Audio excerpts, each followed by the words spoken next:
Hello friends, नमस्कार, प्रणाम, राधे राधे।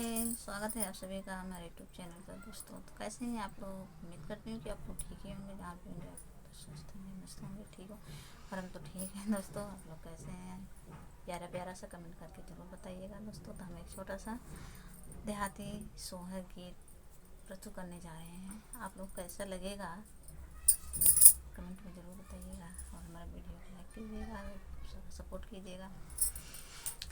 सोवत राहली महलिया हो सपना, एक देखऊं हो सपना, एक देखऊं हो मोरी सखिया सदिया में जन्मे ललनवा हो ललनवा, बड़ा सुंदर हो ललनवा, बड़ा सुंदर हो मोरी सखिया गोदिया में जन्मे है ललनवा हो ललनवा, बड़ा सुंदर हो ललनवा, बड़ा सुंदर हो।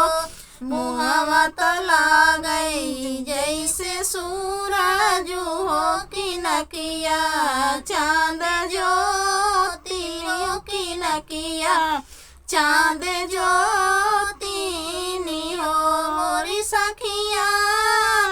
आधी रात देखे हम सपनवा हो सपनवा, बड़ा सुंदर हो सपनवा, बड़ा सुंदर हो।